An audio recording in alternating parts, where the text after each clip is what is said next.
ತಲೆಗೊಬ್ಬ, ಸೋಲು ಎದೆಗೊಬ್ಬ.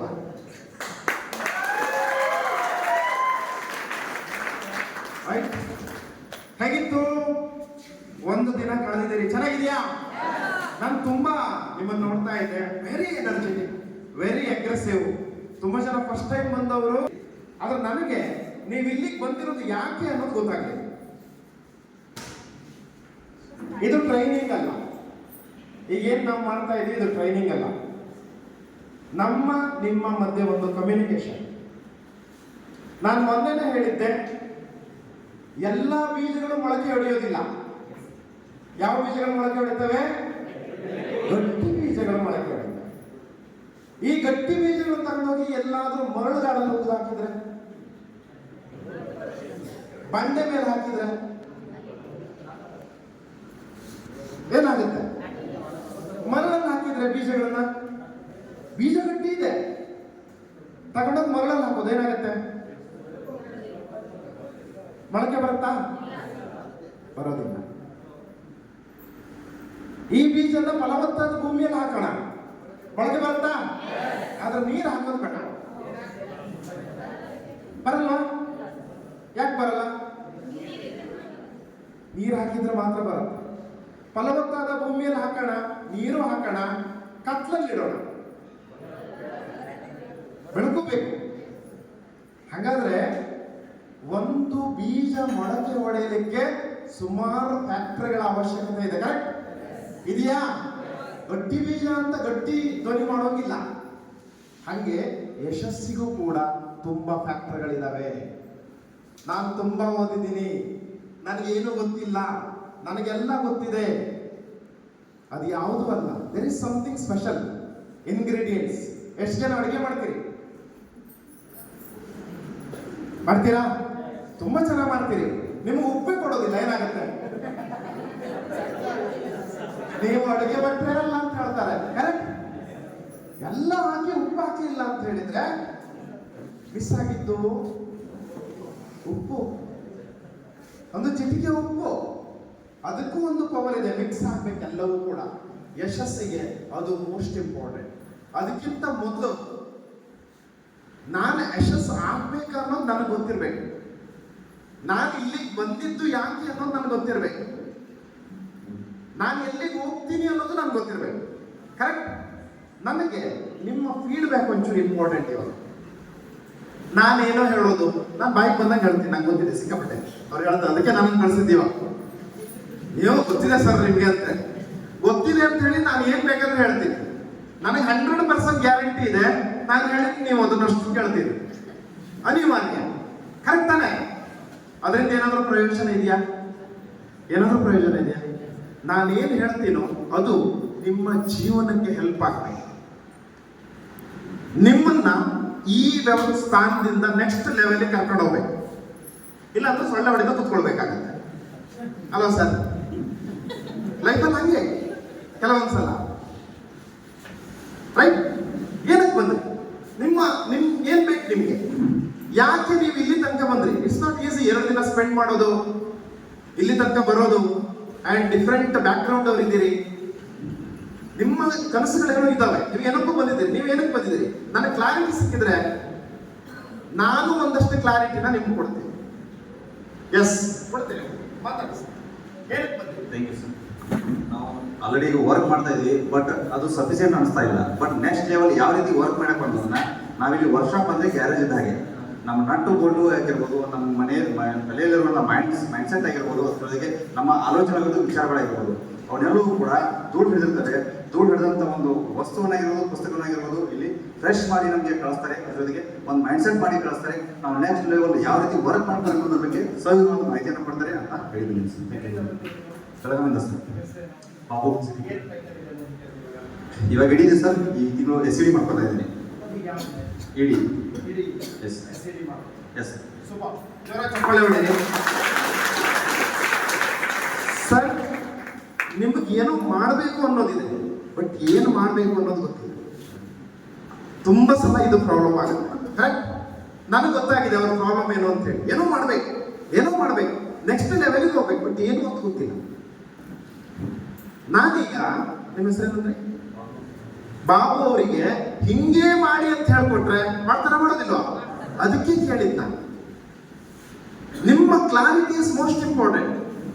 ನೀವೆಲ್ಲೋ ಜಿಗ್ಜಾಗ್ ಆಗ್ತೀರಿ, ನೀವೆಲ್ಲೋ ಬ್ಯಾಕ್ ಹೋಗ್ತಾ ಇದ್ರಿ, ಮತ್ತೊಂದೇನು ನಿಮಗೆ ಕ್ಲಾರಿಟಿ ಇಲ್ಲ. ಆ ಕ್ಲಾರಿಟಿ ನೀವು ಕೊಟ್ರೆ ಈ ಟ್ರೈನಿಂಗ್ ಕರೆಕ್ಟ್ ಆಗಿ. ಎಸ್ ಹುಡುಗರು ಯಾರಾದ್ರು? Yes sir.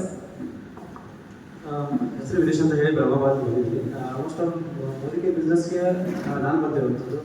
ಹೊರಗಡೆ ಟಿವಿ ಶಾಪಲ್ಲಿ ಅನ್ಕೊಂಡು ಆಗಿರಲಿಲ್ಲ. ನನಗೆ ಸರಿಯಾದ ಇನ್ಕಮ್ ಸರಿಯಾಗಿ ಸಿಗ್ತಾ ಇಲ್ಲ. ಆ್ಯಕ್ಚುಲಿ 20-25 ಸಾವಿರ ಇನ್ಕಮ್ ಇತ್ತು. ಬಟ್ ನನ್ನ ಏನಿರುವಂಥದ್ದು ಮಿನಿಮಮ್ 60-70,000 ದುಡಿಬೇಕು ಅಂತ ಇತ್ತು ಆ್ಯಕ್ಚುಲಿ. ಮತ್ತೆ ಬೇರೆ ಅವಕಾಶ ಹುಡುಕ್ತಾ ಇದೆ. ಅನಂತರ ನನಗೆ ಅವಕಾಶ ಸಿಗುತ್ತೆ, ನೆಕ್ಸ್ಟ್ ಹೋಗ್ಬೇಕು ಅಂತ ಗೊತ್ತಾಗಿತ್ತು. ಇಂಥ ವರ್ಕ್ಶಾಪ್ ಅನ್ನೋ ಟ್ರೈನಿಂಗನ್ನು ಅಡ್ವೈಸ್ ಮಾಡೋದಕ್ಕೆ ಬಂದಿದ್ದೀನಿ ಸರ್. Thank you. ಹಾಗೆ ಇದ್ರ ಬಗ್ಗೆ ನನಗೆ ಕ್ಲಾರಿಟಿ ಸಿಕ್ಕಿದೆ ಇವಾಗ. ರೈಟ್? ಏನ್ ಟೈಟಲ್ ಇದೆ ಸರ್ ನಿಮ್ದು ಇವಾಗ? ಪ್ಲಾಟಿನಮ್ ಆಗಿದ್ದಾರೆ. ಒಂದು ಸ್ವಲ್ಪ ಕ್ಲಾರಿಟಿ ಸಿಕ್ಕಿರೋದಕ್ಕೆ ಪ್ಲಾಟಿನಮ್ ಆಗಿದ್ದಾರೆ. ಕಂಪ್ಲೀಟ್ ಕ್ಲಾರಿಟಿ ಸಿಕ್ತು ಅಂತ ಹೇಳಿದ್ರೆ GRDD ಆಗ್ತಾರೆ. 70,000 ನೆಕ್ಸ್ಟ್ ಬೇರೆ ಯಾರು? Yes ma'am. ಫಸ್ಟ್ ಟೈಮ್ ಬಂದು ಸ್ವಲ್ಪ ಮಾತಾಡಿ. Okay sir, good morning morning sir. ಇವತ್ತಿಂದ 2 ದಿವಸ ನಾವು ಕಲ್ತಿದ್ದೀವಿ ಅಂದರೆ ನಾವು ಹೊರಗಡೆ ಎಷ್ಟೋಷ್ಟರೆಲ್ಲ ಹಾಕಿದ್ದೀವಿ, ಆದರೆ ಏನೂ ಸಕ್ಸಸ್ ಆಗಿಲ್ಲ. ಈ ಹೊರಗಡೆ ಬಂದಲ್ಲಿ ನಾವು ಬೆಳಿಬೋದು, ನಮ್ಮ ಸೈಡ್ ಇದ್ದವ್ರನ್ನೂ ಬೆಳೆಸ್ಬೋದು. ಮತ್ತು ನಾವು ಏನು ಕನಸು ಕಾಣಿದೆವು, ಆದರೆ ಹೊರಗಡೆ ಇದ್ದಾಗ ನಮಗೆ ಸೈಡೇ ಇಲ್ಲ. ಈ ಪ್ಲಾಟ್ಫಾರ್ಮ್ದಾಗ ಬಂದಲ್ಲಿ ನಾವು ಕಲಿಸ್ಕೊಡ್ತೀವಿ ಅಂತ ಒತ್ತಡ 100% ನಾವು ತಿಳ್ಕೊಂಡಿದ್ದೀವಿ. Thank you. Super. Super. Madam ಬೇರೆ ಏನಾದರೂ? ಎನಿಬಡಿ? Yes sir. ಬೇಗ ಬೇಗ ನಿಮ್ಮ ಹೆಸರು ಹೇಳಿ. ಏನಿದೆ ಸರ್? ನನ್ನ ಹೆಸರು ರಾಮಕೃಷ್ಣ ಅಂತ, ಕನಕಪುರದ ಬಂದಿರೋದು. ಸರ್, ನಾವು ಪ್ರಾಮಾಣಿಕವಾಗಿ ಹಣ ಸಂಪಾದನೆ ಮಾಡಬೇಕು ಅಂತ ಅಂದ್ಬಿಟ್ಟು ಎಷ್ಟೋ ಕ್ಷೇತ್ರಗಳು ನೋಡಿದ್ವಿ. ಎಲ್ಲೂ ನಮಗೆ ಆ ಥರ ಪ್ರಾಮಾಣಿಕತೆ ಇರಲಿಲ್ಲ.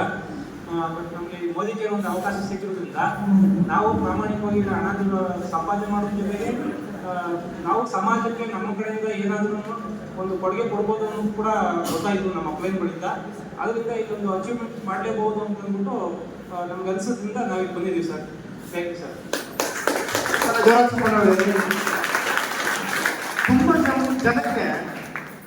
ತುಂಬಾ ಜನಕ್ಕೆ ನಾವು ಯಾಕೆ ಬಂದಿದ್ದೀವಿ ಅಂತ ಹೇಳಲಿಕ್ಕೂ ಗೊತ್ತಿಲ್ಲದೆ ಇರುವಂತ ಸ್ಥಿತಿಯಲ್ಲಿ ನೀವಿದ್ದೀರಿ. ಕರೆಕ್ಟ್? ಮೋದಿ ಕೇರ್ ಬಿಸ್ನೆಸ್ ಅಲ್ಲಿ ಈ ಸ್ಥಿತಿ ನಿಮಗೆ ಕ್ಲಿಯರ್ ಆಗಲಿಲ್ಲ ಅಂತ ಹೇಳಿದ್ರೆ ನೀವು ಮುಂದಕ್ಕೆ ಹೋಗೋದೇ ಇಲ್ಲ. ಈ ಬಿಸ್ನೆಸ್ ಅಲ್ಲಿ ನಂಬರ್ 1 ಮೇಡಮ್ ಮಾತಾಡ್ತೀರಾ? ಹೊರಗಡೆ ಹೋಗ್ಬೇಕಾ? ಮಾತಾಡ್ತೀರಾ? Okay. Yes. Modicare morning ಅವರಿಗೆ. ನಾನು ಆ್ಯಕ್ಚುಲಿ ಮೋದಿ ಕೇರ್ ಅವಕಾಶ ಪಡ್ಕೊಂಡಿರೋದು ಅಗ್ರಿಕಲ್ಚರ್ ಸರ್. ಇದರಲ್ಲಿ ನೆಕ್ಸ್ಟ್ ಬಿಸ್ನೆಸ್ ಬಂದಾಗ ಗೊತ್ತಾಯಿತು, ಬಿಸ್ನೆಸ್ಸಲ್ಲಿ ಒಳಗಡೆ ಬಂದಾಗ ಗೊತ್ತಾಯಿತು ನನಗೆ ಇದರಲ್ಲಿ ಬೇರೆ ಬೇರೆ ಕ್ಯಾಟಗರೀಸ್ ಇದ್ದಾವೆ ಅಂತೇಳಿ. ಈಗ ಅದನ್ನು ಕೆಲವೊಂದೆಲ್ಲ ನಾವು ಟ್ರೈನಿಂಗ್ಸನ್ನು ತಿಳ್ಕೊತಾ ಇದ್ವಿ ಸರ್. ಈಗ ಫಸ್ಟ್ ಟ್ರೈನಿಂಗು ಹೆಂಗೆ ಅಂದರೆ ಇವಾಗ ಗಾಡಿಗೆ ಯಾವ ಥರ ಸರ್ವಿಸ್ ಬೇಕಾಗುತ್ತೆ, ಅದೇ ಥರ ನಾವು ಏನೇ ತಿಳ್ಕೊತೀವಿ ಅಂದ್ರೂ ಎಕ್ಸ್ಟ್ರಾ ಲೆವೆಲಿಗೆ ನಾವು ಹೋಗ್ಲಿಕ್ಕೆ ಇನ್ನೂ ಏನಾದರೂ ನಮಗೆ ಜ್ಞಾನ ಬೇಕು ಅನ್ನೋದು ತಿಳ್ಕೊಳ್ಳಿಕ್ಕೆ ಅಂತ ನಾನು. ಸೂಪರ್. ಓಕೆ ಸರ್, ನಿಮ್ಮಿಬ್ಬರು ಮಾತಾಡಿಸ್ತೀನಿ. ನಾನು ಈ ಬಿಸ್ನೆಸ್ಸಿಗೆ ಬಂದವಾಗ ನಾನು MBA ಗ್ರಾಜ್ಯುಯೇಟ್, ಇನ್ಫೋಸಿಸ್ ದೊಡ್ಡ ಕಂಪನಿಗಳಲ್ಲಿ ಕೆಲಸ ಮಾಡಿದ್ದೆ, ಓದಿದ್ದೆ. ತುಂಬಾ ಜನ ಹೇಳ್ತಿದ್ರು ಓದಬೇಕು, ಓದಿದ್ರೆ ಒಳ್ಳೆ ಕೆಲಸ ಸಿಗುತ್ತೆ, ನಿಮ್ ಲೈಫ್ ಚೆನ್ನಾಗಿರುತ್ತೆ ಅಂತ ಹೇಳಿ. ನನಗೆ MBA ಮಾಡಿ ಒಳ್ಳೆ ಕಂಪನಿಗೆ ಸೇರ್ಕೊಂಡು 10 ವರ್ಷ ಕಳೆದ ಮೇಲೆ ಅರ್ಥ ಆಗಿದ್ದು, ಓದಿ ಒಳ್ಳೆ ಕೆಲಸಕ್ಕೆ ಹೋದ್ರೆ ದುಡ್ಡು ಮಾಡ್ಲಿಕ್ಕೆ ಆಗೋದಿಲ್ಲ.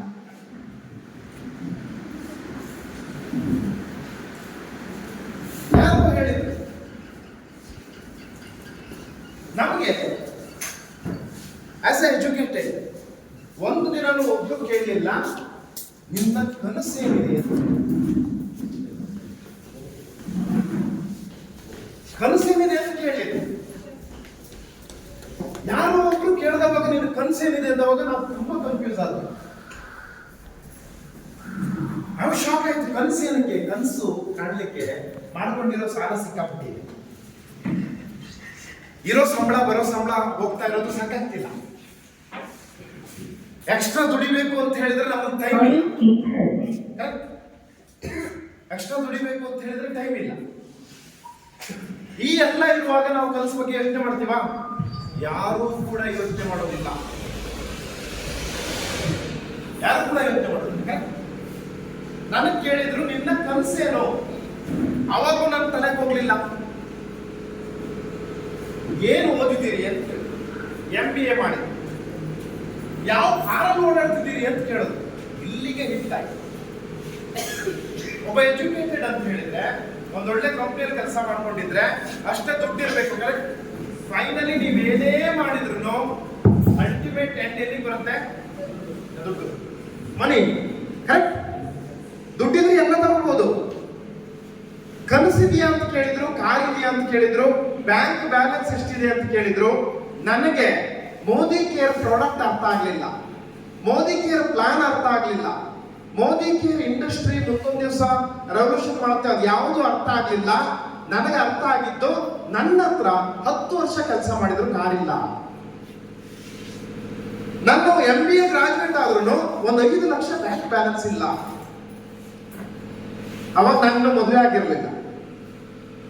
ಮದುವೆ ಆಗದೆ ಇರುವಾಗಲೇ ಇಷ್ಟು ಕಷ್ಟ. ಮದುವೆ ಆದ್ಮೇಲೆ,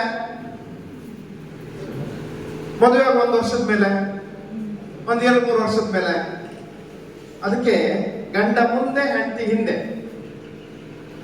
ಬೈಕಲ್ಲಿ, ಮತ್ತೆ 2 ಮಕ್ಕಳು, 3-4 ಆದ್ರೆ ಮತ್ತೆ ಹ್ಯಾಂಡ್ ಬರಲ್ಲ, ತಿರ್ಸ್ಲಿಕ್ಕೆ ಆಗೋದಿಲ್ಲ.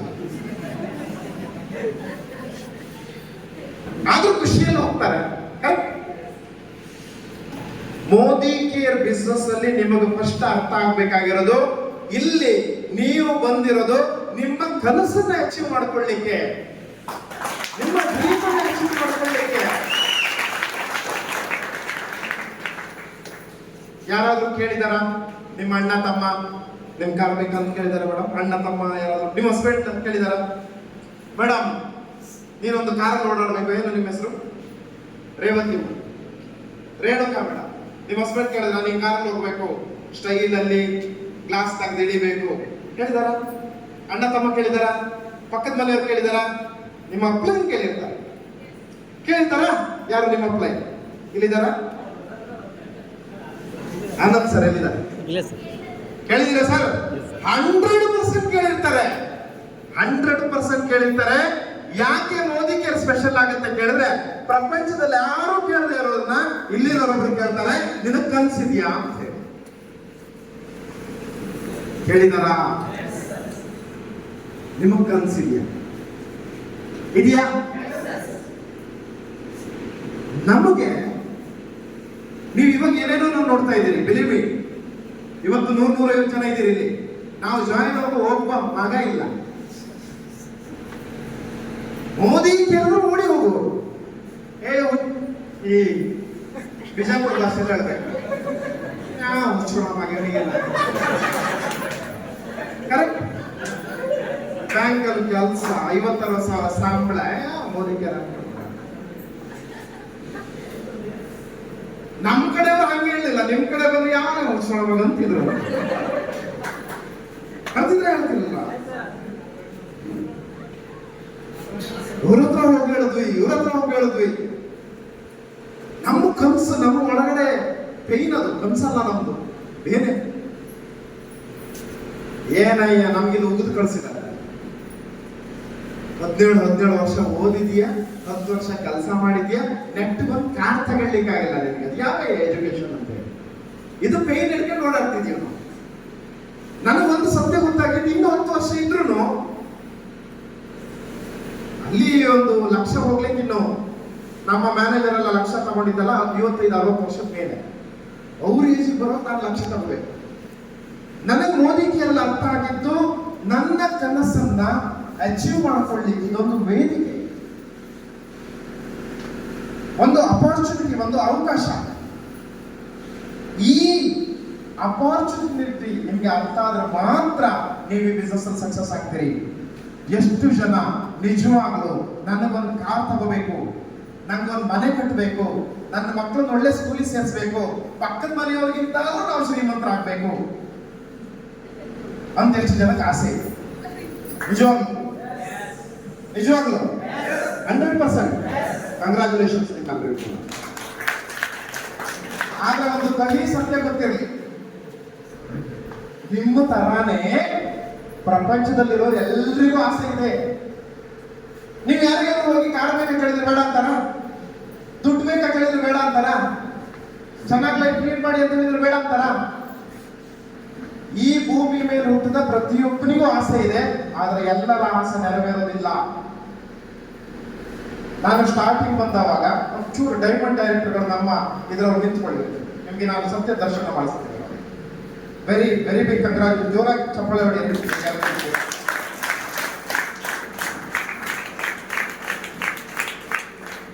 ಓಕೆ, ಕೂತ್ಕೊಳ್ಳಿ. ನಮ್ಗೆ ಫೈಂಡ್ ಔಟ್ ಆಗಿದೆ. ನಾನು ಅಶ್ವಥ್ ನೋಡಿದ್ದೀನಿ. ಈ ಹುಡುಗನ ಎನರ್ಜಿ ಬೇರೆನೇ ಇದೆ, ಅವರ ಫ್ಯಾಮಿಲಿ ಬ್ಯಾಕ್ಗ್ರೌಂಡ್ ಬೇರೆನೇ ಇದೆ. ಆದ್ರೆ ಅಶ್ವತ್ಥ ಬರುವಾಗಲೂ ನೋಡಿದ್ದೀನಿ, ಮೋದಿ ಕೇರಿ ಬರೋ ಟೈಮಲ್ಲಿ ನೋಡಿದ್ದೀನಿ, ಮೋದಿ ಕೇರಿ ಬಂದು 2 ವರ್ಷದ ಮೇಲೆ ನೋಡಿದ್ದೀನಿ. ಅಶ್ವಥ್ ಆ achiever, car achiever, lakhs together income ಅನ್ನು ಅರ್ನ್ ಮಾಡೋದಂತ ವ್ಯಕ್ತಿ. ನಮ್ಮ ಪ್ರತಿ ಸಲ ಅನ್ಸೋದು ಸಾಮಾನ್ಯ ಬಡಬಡ ಮಧುಸೂದನಾಚಾರ್ಯ ಅವರು ಏನಿರಲಿಲ್ಲ, ಏನು ಓದಲಿಲ್ಲ. ಇವರು ಚಿನ್ನದ ಕೆಲಸ ಮಾಡ್ತಾ ಇದ್ರು, 800 ಕಾರ್ ಇಟ್ಕೊಂಡಿದ್ರು. ಅದಕ್ಕೆ ಮೇಲ್ಗಡೆ white colour, blue colour car, white colour ಹೊಡೆದ ಅಂತೇಳಿ. ಯಾಕೆ ಸರ್ ವೈಟ್ ಕಲರ್ ಹೊಡೆದಿದೆ? ಇವ್ರ ಡ್ರೀಮ್ ಕಾರ್ ಬ್ರೀಜಾ ಅಂತೆ. ಬ್ರೀಜಾ ಹಂಗಿರುತ್ತಲ್ಲ, ಅದ್ರ ಫೀಲಿಂಗ್ 800 ಹೊಡೆದ್ರು ಅದ್ರ ಫೀಲಿಂಗ್ ಇರಬೇಕು. ತುಂಬಾ ಜನ ಹುಡುಗರು ನೋಡಿದ್ದೀನಿ. ಇವರು ಸ್ಟಾರ್ಟಿಂಗ್ ಬಂದವಾಗ ಇವ್ರ ಎನರ್ಜಿ ನೋಡಿದೀವಿ ನಾವು, ಇವ್ರ ಹೋರಾಟ ನೋಡಿದೀವಿ, ಇವರ ವರ್ಕ್ ನೋಡಿದೀವಿ. ಬಟ್ ಈಗ ಕೇಳಿದ್ರೆ ಇವರ ಅಚೀವ್ಮೆಂಟ್ ನೋಡಿದೀವಿ. ಸರಿ, ಈಗ ಕೇಳಿದ್ರೆ ಈಗ ಮಧುಸೂದನಾಚಾರ್ಯ ಅವರು ಇರ್ಬೋದು, ಯಾರೇ ಲೀಡರ್ ಇರ್ಬೋದು, ಡೈಮಂಡ್ ಡೈರೆಕ್ಟ್. ಯಾಕೆ ನಿಮಗೆ ಈಗ ಕಷ್ಟ ಆಗ್ತಾ ಇದೆ? ನೀವು ಕ್ಲಾರಿಫಿಕೇಶನ್ ಮಾಡ್ಕೊಳ್ಳಿ. ಇವರ ಟೀಮಲ್ಲಿ ಕಾರ್ಗಳು ಬಂದಿದ್ದಾವೆ. ಯಾಕೆ ಬಂದಿದ್ದಾವೆ? ಇವ್ರು ಹೇಳಿದ್ದಾರೆ, ನಾನು ಕಾರ್ ತಗೊಂಡಿದ್ದೀನಿ, ನೀನ್ ಕಾರ್ ತಗೋ. ಕರೆಕ್ಟ್, ನಾನು ದುಡ್ದಿದ್ದೀನಿ, ನೀನ್ ದುಡಿ. ಆದ್ರೆ ಇವರಿಗೆ ಸ್ವಲ್ಪ ಕಷ್ಟ ಅನಿಸ್ತಾ ಇದೆ. ಈಗ ಯಾಕೆ ಕೇಳಿದ್ರೆ, ನಿಮ್ಮ ಡ್ರೀಮ್ ಅನ್ನ ನೀವು ಅನೌನ್ಸ್ ಮಾಡ್ತಾ ಇಲ್ಲ, ನೀವು ಸ್ಟ್ರಕ್ ಆಗಿದ್ದೀರಿ. ಒಂದು ಬೆಟ್ಟ ಏರಿದ ಮೇಲೆ ಅದು ಸಣ್ಣದಾಗಿ ಕಾಣಿಸುತ್ತೆ, ಕರೆಕ್ಟ್? ಫಸ್ಟಿಗೆ ಅದು ಮೇಲೆ, ಆಮೇಲೆ ಕಾಲ್ ಕೆಳಗಡೆ ಇರುತ್ತೆ. ಇನ್ನೊಂದು ಗೋಲ್ ಸೆಟ್ ಮಾಡ್ಕೊಳ್ಳೇಬೇಕು. ತುಂಬಾ ಜನ ಕೋಡೆಲೆ ಕ್ರೂಸಿಗೆ ಹೋಗಿ ಬಂದಿದ್ದೀರಿ, ಒಂದು ಡ್ರೀಮ್ ಕಂಪ್ಲೀಟ್ ಆಗಿದೆ, ನೀವು ಇನ್ನೊಂದು ಡ್ರೀಮ್ ಸೆಟ್ ಮಾಡ್ಲೇಬೇಕು. ಅಟ್ ಎನಿ ಕಾಸ್ಟ್ ಶ್ರೀಲಂಕಾ ಹೋಗ್ತೀನಿ. Life is success is journey, not a destination. ಹೋಗ್ತಾನೆ ಇರುತ್ತೆ. ಯಾವ ವ್ಯಕ್ತಿಗಳಿಗೆ ಕನಸಿದೆಯೋ ಅವರು ಮಾತ್ರ ಗೆಲ್ತಾರೆ, ಆದ್ರೆ ಎಲ್ಲರೂ ಗೆಲ್ಲೋದಿಲ್ಲ. ಯಾಕೆ ಅಂತ ಹೇಳಿದ್ರೆ, ದಪ್ಪ ಇದ್ದಂತ ವ್ಯಕ್ತಿಗಳು ಸಣ್ಣ ಆಗ್ಬಹುದಾ? ಆಗ್ಬೋದಾ? ಆಗ್ಬಹುದು. ದಪ್ಪ ಇದ್ದವ್ರಿಗೆ ಗೊತ್ತಿದ್ದಾವೆ ಸಣ್ಣ ಆಗ್ಬೋದು ಅಂತ ಹೇಳಿ. ಆಗ್ತಾರ? ಆಗಲ್ಲ. ಮನ್ಸು ಮಾಡಲ್ಲ ಅವರು, ಹೇಳ್ತಾರೆ ಅಷ್ಟೇನೆ. ಯಾಕೆ ಯಾಕೆ ಯಾಕೆ? Process is most important. Dream ನೋಡೋದು ಇಂಪಾರ್ಟೆಂಟ್ ಅಲ್ಲ, ಪ್ರಾಸೆಸ್ ಇಸ್ ಮೋಸ್ಟ್ ಇಂಪಾರ್ಟೆಂಟ್. ನಿಮ್ ಕೈಲಿ ಒಂದ್ ಕೈಲಿ ಆಲೂಗಡ್ಡೆ ಇದೆ, ಇನ್ನೊಂದ್ ಕೈಲಿ ಆಲೂಗಡ್ಡೆ ಚಿಪ್ಸ್ ಇದೆ. ಯಾವ್ದಕ್ಕೆ ರೇಟ್ ಜಾಸ್ತಿ? ಯಾಕೆ? ಪ್ರೊಸೆಸ್. ಆಲೂಗಡ್ಡೆ ಹೋಗಿ ಚಿನ್ನ ಹೊರಗಡೆ ಬರಲ್ಲ, ಚಿಪ್ಸ್ ಆಗಿನೇ ಬಂದಿದೆ. Correct? Process is most important. ಆ ಪ್ರಾಸೆಸ್ ಅಲ್ಲಿ ಯಾರು ಇರ್ತಾರೆ ಅವ್ರು ಮಾತ್ರ ಗೆಲ್ತಾರೆ. ಚಿನ್ನ ಭೂಮಿಯಲ್ಲಿದ್ರೆ ಅದೇನು ಪ್ರಯೋಜನ ಇಲ್ಲ. ಮಧುಸೂದನಾಚಾರ್ಯ ಅವ್ರ ಕೈ ಸಿಕ್ಕಿದ್ರೆ ಅದು ಸರ ಆಗತ್ತೆ, ಉಂಗುರ ಆಗತ್ತೆ. ಆದ್ರೆ ಕೈ ಸಿಕ್ಕುವಾಗ ಅದು ಬೆಂಕಿ ಹತ್ತಿರ ಆಗೋದಿಲ್ವ ಸರ್? That is the process. ಒಂದಷ್ಟು ಜನ ನಿಮ್ಮನ್ನ ಇಲ್ಲಿ ತಂದು ಕೂರಿಸಿದ್ದಾರೆ. ಯಾಕೆ ಕೇಳಿದ್ರೆ, ನಿಮಗ್ ಕನಸಿದೆ, ನಿಮಗ್ ಗೆಲ್ಲಬೇಕು ಅನ್ನೋಗಿದೆ, ನೀವು ಹೋರಾಟ ಮಾಡ್ತೀರಿ, ನೀವು ಪಡ್ಕೊಳ್ಬೇಕು ಅಂತ ಹೊರಟಿದ್ದೀರಿ. ಆದ್ರೆ ನಿಮ್ಗೆ ಹೇಗೆ ಮಾಡಬೇಕು ಅನ್ನೋದು ಗೊತ್ತಿಲ್ಲ. ಈ 2 ದಿನದ ಕ್ಯಾಂಪ್ ಇದೆಯಲ್ಲ, ಇದು ಕಂಪ್ಲೀಟ್ ಪ್ರಾಸೆಸ್. ನಿಮ್ಮ ಅಪ್ಲೈನ್ ಝೂಮ್ ಅಲ್ಲಿ ಟ್ರೈನಿಂಗ್ ಕೊಡ್ತಾರೆ, ಪ್ರಾಸೆಸ್. ಆದ್ರೆ 90% ಜನ ಮಲ್ಕೊಂಡಿರ್ತಾರೆ. You are not in the process. Process is most important. Education system is most important. ತುಂಬಾ ಜನಕ್ಕೆ ಕಾರ್ ತಗೋಬೇಕು ಅನ್ನೋಗಿರುತ್ತೆ, ಆದ್ರೆ ಕಾರ್ ತಗೊಳ್ಳಿಕ್ಕೆ ಯಾವ ಟೈಟಲ್ ಬೇಕು ಅನ್ನೋದೇ ಗೊತ್ತಿರೋದಿಲ್ಲ. ಮನೆ ಕಟ್ಟಬೇಕು ಅನ್ನೋಗಿರುತ್ತೆ, ಯಾವ ಟೈಟಲ್ಗೆ ಹೋದ್ರೆ ಹೋಮ್ ಫಂಡ್ ಕೊಡ್ತಾರೆ ಅನ್ನೋದು ಗೊತ್ತಿರೋದಿಲ್ಲ. ಪ್ಲಾನ್ ಗೊತ್ತಿಲ್ಲ, ಪ್ರಾಡಕ್ಟ್ ಗೊತ್ತಿಲ್ಲ, ಯಾರ ಅಂತ ಹೋಗಿ ಹೆಂಗ್ ಮಾತಾಡೋದು ಅನ್ನೋದು ಗೊತ್ತಿಲ್ಲ. ಇದೆಲ್ಲದಕ್ಕೂ ಕಾರಣ ಏನು? ಕಾರಣ ಏನು? ನಮ್ಮ ಡ್ರೀಮ್ ಸ್ಟ್ರಾಂಗ್ ಆಗಿಲ್ಲ. ನೆನ್ಪಿಟ್ಕೊಳ್ಳಿ, ಎಲ್ಲವೂ ಕನೆಕ್ಟ್ ಆಗುತ್ತೆ ಡ್ರೀಮಿಗೆ. ನಿಜವಾಗ್ಲೂ ನಿಮಗೆ ಕನ್ಸಿದ್ದಿದೆ ಅವಾಗ ಎಲ್ಲರೂ ಕೈ ಎತ್ತಿದ್ದೀರಲ್ಲ, ನಿಮ್ಮನ್ನ ನೀವು ಪ್ರಾಸೆಸ್ ಅಲ್ಲಿ ಹಾಕೊಳ್ಳಿ. It will take some time. ನಾನು ಲಾಸ್ಟ್ ಟೈಮ್ ಒಂದು ಕಥೆ ಹೇಳಿದ್ದೆ, ನೆನಪಿದೆಯಾ? ನಿಮಗೆ ತುಂಬಾ ಸಲ ಈ ಬಿಸ್ನೆಸ್ ಬಂದವಾಗ ಆಗೋ ಸಮಸ್ಯೆ ಏನು? ಜನ ಕೇಳ್ತಾರೆ, ಏನೋ ಅವ್ರದ್ದು ಕಾರ್ ಬಂತು, ಇವ್ರದ್ದು ಲಕ್ಷ ಬಂತು, ನಿಮ್ದು ಯಾವಾಗ? ಕರೆಕ್ಟ್ ಹೇಳ್ತಾರೆ, ಕೇಳೋದಿಲ್ಲ. ನೀವೇನ ಅಲ್ಲಿಗೆ ಮೀಟರ್ ಆಫ್ ಆಯ್ತು. ನಮ್ದು ಯಾವಾಗ ಕೇಳಿದ ಕೂಡಲೇ ಸರ್ ಹಿಂಗೆ ಹೇಳ್ತಾರೆ ಸರ್. ಒಂದು ನಾಯಿ ಮತ್ತು ಆನೆ ಒಟ್ಟೊಟ್ಟಿಗೆ ಪ್ರೆಗ್ನೆಂಟ್ ಆದ್ರು ನೆನ್ಬಿಟ್ಬೇಡ. ನೀವು ಹೊಸದಾಗಿ ಬಂದಿದ್ದಾರೆ, ಅವ್ರಿಗೆ ಗೊತ್ತಾಗ. ನಾಯಿ ಆನೆ ಒಟ್ಟಿಗೆ ಪ್ರೆಗ್ನೆಂಟ್ 6 ತಿಂಗಳಾಯ್ತು. ನಾಯಿ ಒಂದು 7-8 ಮರಿ ಹಾಕಿದ ನಾಯಿ ಒಂಚೂರು ಕುತೂಹಲ, ಹೋಗಿ ಆನೆ ನೋಡು, ಆನೆ ಏನಿಲ್ಲ. ನಾಯಿ ವಾಪಸ್ ಬಂತು, ಇನ್ನು 6 ತಿಂಗಳು ಕಳೆದೋಯ್ತು. ಮತ್ತೆ ನಾಯಿ 7-8 ಮರಿ ಹಾಕ್ತು. ನಾಯಿ ಹೋಗಿ ಆನೆ ನೋಡ್ತು, ಆನೆದು ಏನಾಗ್ಲಿಲ್ಲ. ನಾಯಿ ದುಡ್ಡು ಬರ್ಲಿಕ್ಕೆ ಸ್ಟಾರ್ಟ್ ಆಯ್ತು. ಒಂದ್ಸಲ ಮೇಲಿನ ಕೆಳಗಡೆ ನೋಡ್ತು, ಆದ್ರೂ ನಂಗೆ ಯಾಕೆ ಅಂತ ವಾಪಸ್ ಬಂತು. ಇನ್ನೊಂದು 6 ತಿಂಗಳು ಬಿಟ್ಟು ಮತ್ತೆ ನಾಯಿ ಒಂದು 5-6 ಮರಿ ಹಾಕ್ತು.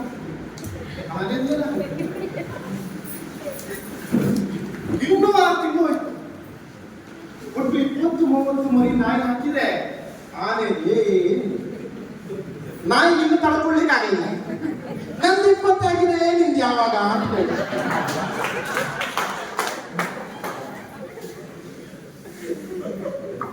ಆನೆ ಒಂಚೂರು ಹಿಂಗ್ ತಿರುಗ್ತು. ನಂದು 20 ಆಗಿದೆ ಸರಿ, ನಾನು ಮರಿ ಹಾಕಿದ್ರೆ ನಾಯಿ ಮರಿ ಅಲ್ಲ, ಆನೆ ಹುಟ್ಟು.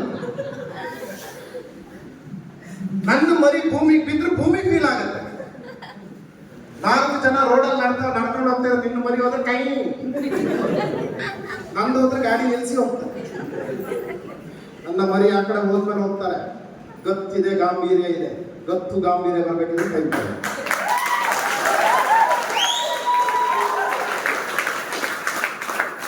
ಯಾರಾದ್ರೂ ಒಂದು ನಿಮ್ದ್ಯಾವುದು ಕೇಳಿದ್ರೆ ಕೈ ಅಂತ ಹೇಳಿ.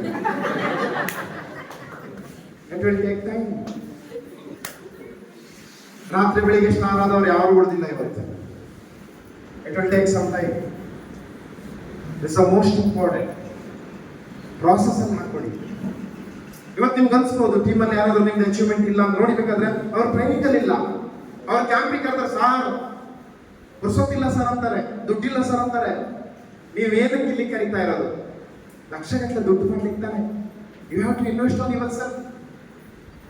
ಅದನ್ನೇ ಪ್ರಾಸೆಸ್ ಅಂತ ಕರೆಯೋದು. ಅದು ಆಗ್ಲಿಲ್ಲ ಅಂದ್ರೆ ಮುಂದೆ ಏನೂ ಆಗೋದಿಲ್ಲ. ನಾನು ಪ್ರತಿ ಸಲ ಯಾರಾದ್ರೂ ಟ್ರೈನಿಂಗ್ ಬರಲಿಲ್ಲ, ಪ್ರೋಗ್ರಾಮಿಂಗ್ ಬರಲಿಲ್ಲ, ಮಾರ್ನಿಂಗ್ ಕ್ಲಾಸ್ಗಳನ್ನು ಅಟೆಂಡ್ ಮಾಡ್ತಾ ಇಲ್ಲ, ಅಪ್ಲೈನ್ಗಳಿಗೆ ಕಾಲ್ ಮಾಡ್ತಾ ಇಲ್ಲ ಅಂತ ಹೇಳಿದ್ರೆ ವೆರಿ ಸಿಂಪಲ್ ಫಾರ್ಮುಲಾ. ಏನೋ ಡ್ರೀಮ್ ಇಲ್ಲ ಅಷ್ಟೇ. ಆ ವ್ಯಕ್ತಿ ನಡ್ಕೊಂಡು ಏನೂ ಮಾಡ್ಲಿಕ್ಕೆ ಆಗೋದಿಲ್ಲ. ಮೆಲ್ವಿನ್ ಸರ್ ನಿನ್ನೆ ತುಂಬಾ ಚೆನ್ನಾಗಿರೋದೊಂದು ಬಾಲ್ ಗೇಮ್ ನೀವು ಲೈಫಲ್ಲಿ ಮರಿಬಾರ್ದು. ಒಂದು ಬಾಲ್ ಕೊಟ್ಟರು, ಇದು ನಿಮ್ಮ ಕನಸು ಕೆಳಗಡೆ ಬೀಳಬಾರ್ದು ಅಂತ ಹೇಳಿ. ಆಮೇಲೆ ಒಂದಷ್ಟು ಬಾಲ್ಗಳನ್ನು ತಳ್ಳಿದ್ರು. ಅವೆಲ್ಲ ನಿಮ್ಮ ಡಿಸ್ಟರ್ಬೆನ್ಸ್ಗಳು. ಆಮೇಲೆ ತುಂಬಾ ಜನ ಆ ಡಿಸ್ಟರ್ಬೆನ್ಸ್ ಅಲ್ಲೇ ಎಂಜಾಯ್ ಮಾಡ್ಲಿಕ್ಕೆ ಸ್ಟಾರ್ಟ್ ಮಾಡೋದು. ಕರೆಕ್ಟ್. ಡ್ರೀಮ್ ಎಲ್ಲೋ ಬಂತು. ಮೋದಿಕೇರಿ ಬಂದು ತುಂಬಾ ಜನ ಇದನ್ನೇ ಮಾಡಿದ್ದಾರೆ. ಫಸ್ಟಿಗೆ ಡ್ರೀಮ್ ಅನ್ನ ಹಿಂದೆ ಹೋದವರೆಲ್ಲ ಅದನ್ನ ಪಡ್ಕೊಂಡ್ರು. ಡಿಸ್ಟ್ರಾಕ್ಷನ್ ಹಿಂದೆ ಹೋದವರು ಅದ್ರಲ್ಲಿ ಎಂಜಾಯ್ ಮಾಡ್ಲಿಕ್ಕೆ ಸ್ಟಾರ್ಟ್ ಮಾಡಿದ್ರು. ಆಮೇಲೆ ಕಂಪನಿ ಮೇಲೆ ಕಂಪ್ಲೇಂಟು, ಪ್ರಾಡಕ್ಟ್ ಮೇಲೆ ಕಂಪ್ಲೇಂಟು, ಅಪ್ಲೈನ್ ಮೇಲೆ ಕಂಪ್ಲೇಂಟು, ಡೌನ್ಲೈನ್ ಮೇಲೆ ಕಂಪ್ಲೇಂಟು, ಕ್ಲಾಸ್ಮೇನ್ ಮೇಲೆ ಕಂಪ್ಲೇಂಟು, ಇರೋದ್ರಲ್ಲೆಲ್ಲ ಕಂಪ್ಲೇಂಟ್. ಬಿಕಾಸ್ ವೆರಿ ಸಿಂಪಲ್, ಅವರು ಎಂಜಾಯ್ ಮಾಡ್ತಾ ಇರೋದು ಅವರ ಡ್ರೀಮ್ ಜೊತೆ ಅಲ್ಲ. ಅವರು ಹೋರಾಟ ಮಾಡ್ತಾ ಇದ್ದವ್ರ ಡ್ರೀಮ್ ಜೊತೆ ಅಲ್ಲ. ಯಾವ ವ್ಯಕ್ತಿಗೆ ಇವತ್ತು ಬೆಳಿಗ್ಗೆ ಈಗ ಈ ಕ್ಯಾಂಪಲ್ಲಿ ಇರೋರು ಸೀರಿಯಸ್ ಆಗಿ ನಿಮ್ಮ ಡ್ರೀಮ್ ಅನ್ನ ಬೆನ್ನು ಹತ್ತಿ, ನಾನು ಚಾಲೆಂಜ್ ಮಾಡ್ತೀನಿ, ನಾಳೆಯಿಂದ ನಿಮ್ಮ ಆಟಿಟ್ಯೂಡ್ ಚೇಂಜ್ ಆಗುತ್ತೆ. The business required lot of attitude. A business ಮಾಡಲಿಕ್ಕೆ attitude ಬೇಕು. A business ಮಾಡಲಿಕ್ಕೆ better relationship ಬೇಕು. ನಾವು ತುಂಬಾ ಸಲ ಡೌನ್ ಲೈನಿಗೆ ಯಾಕೆ ಫೋನ್ ಮಾಡ್ತೀವಿ? ನಿಂದು 100 PV ಆಯ್ತಾ, ನಿಂದು 60 PV ಆಯ್ತಾ, ನಿಂದು ಲಾಯಲ್ಟಿ ಆಯ್ತಾ, ನಿಂದು ಕ್ವಾಲಿಫೈ ಆಯ್ತಾ, ನೀನು ಕ್ರೂಸಿಂಗ್ ಕ್ವಾಲಿಫೈ ಆದ್ಯಾ, ನೀನು ಶ್ರೀಲಂಕಾ ಕ್ವಾಲಿಫೈ ಆದ್ಯಾ, ಇದಕ್ಕಿಂತಾನೆ ಫೋನ್ ಮಾಡೋದು. ಯಾವತ್ತಾದ್ರೂ ಒಂದು ದಿವಸ ಊಟ ಆಯ್ತಾ ಅಂತ ಕೇಳಿದ್ದೀರಾ? ನಿಮ್ಮ ಅಪ್ಪ ಅಮ್ಮ ಚೆನ್ನಾಗಿದ್ದಾರ ಕೇಳಿದ್ದೀರಾ? ಏನ್ ಮಾಡ್ತಾ ಇದ್ರಿ, ಹೇಗಿದ್ರಿ, ಖುಷಿಯಾಗಿದ್ದೀರಾ ಅಂತ ಕೇಳಿದ್ದೀರಾ? ಕೇಳಿದ್ದೀರಾ? ಕೇಳಿದ್ರೆ ಕಂಗ್ರಾಚುಲೇಷನ್ಸ್, ನೀವು ಬಿಸ್ನೆಸ್ ಗಿಂತ ಜಾಸ್ತಿ ಇಂಪಾರ್ಟೆನ್ಸ್ ರಿಲೇಶನ್ಶಿಪ್ ಕೊಡ್ತೀರಿ. Most important. ಓಕೆ, ನೀವು ಡೌನ್ ಲೈನಿಗೆ ಕೇಳಿದಿರಿ, ನಿಮ್ಮ ಅಪ್ಲೈನಿಗೆ ಫೋನ್ ಮಾಡಿ ಕೇಳಿದ್ರಾ ಸರ್ ಊಟ ಆಯ್ತಾ, ಚೆನ್ನಾಗಿದ್ದೀರಾ ಸರ್, ಮನೆಯವರೆಲ್ಲ ಏನ್ ಮಾಡ್ತಾರ ಅಂತ ನಿಮ್ಮ ಅಪ್ಲೈನಿಗೆ ಕೇಳಿದ್ದೀರಾ? ಕೇಳಿದ್ದೀರಾ? ಕೇಳಿದ್ರೆ ಕಂಗ್ರಾಚುಲೇಷನ್ಸ್, ನೀವು ರಿಲೇಶನ್ಶಿಪ್ ಇಂಪಾರ್ಟೆನ್ಸ್ ಕೊಡ್ತೀರಿ. ಒಂದಷ್ಟು ಜನ ಮೋದಿ ಕೇರ್ ಅವರು ಇದ್ದಾರೆ, ಅವ್ರದ್ದೆಲ್ಲ ಕೇಳಿದ್ದೀರಾ? ಅವ್ರ ಹತ್ರ ಹೋಗ್ಬಿಟ್ಟು ನಂದು ಯಾರು ಇಲ್ಲ, ನಿಂದು ಯಾರು ಇಲ್ಲ ಅಂದ್ರೆ ಹೇಗೆ? ಇಲ್ಲ, ಚೆನ್ನಾಗಿದ್ದೀರಾ ಅಂತ ಕೇಳಿದ್ರ? There is a business ethics. Company ಜೊತೆ ನಿಮ್ಮ ಬಾಂಡಿಂಗ್ ಹೆಂಗಿದೆ? You love Modicare really? ನಾವೆಲ್ಲ ಸಕ್ಸಸ್ ಆಗಿದ್ದು ಹೆಂಗ್ ಗೊತ್ತಾ? ನಾನು ಒಂದು ದಿವಸ ಕುಂದಾಪುರಕ್ಕೆ ಹೋಗಿದ್ವಿ. ಸುಮ್ಮನೆ ನಾವು ಹೋಗಿದ್ದು, ಏನೋ ಒಂದು ಪಾರ್ಸಲ್ ನಮ್ಗೆ ಬರಬೇಕಾಗಿತ್ತು, ಹೋಗಿದ್ವಿ. ಬಸ್ಸಲ್ಲಿ ಮೋದಿ ಕೇರ್ ಪ್ರಾಡಕ್ಟ್ ಅನ್ನು ಎತ್ತಿ ಬಿಸಾಕ್ತಾ ಇದೆ. ಯಾರದ್ದು ಅಂತ ನಮ್ಗೆ ಗೊತ್ತಿಲ್ಲ. ನೋಡಿದವ್ರಿಗೆ ನಮ್ಮ ಬಟ್ಟೆ ಚುರುಕಂತ. ನಾವು ಹೋಗಿ ಅದನ್ನೆಲ್ಲ ಬಾಕ್ಸಿಗೆ ತುಂಬಿ ಪ್ಯಾಕ್ ಮಾಡಿ, ದಯವಿಟ್ಟು ಹಿಂಗೆ ಬಿಸಾಡಬೇಡಿ. ಇದು ಪ್ರಾಡಕ್ಟ್ಸ್ ಅಲ್ಲ, ನಮ್ಮ ಫೀಲಿಂಗ್ಸ್. ಇದು ನಮಗೆ ಅರ್ಥ.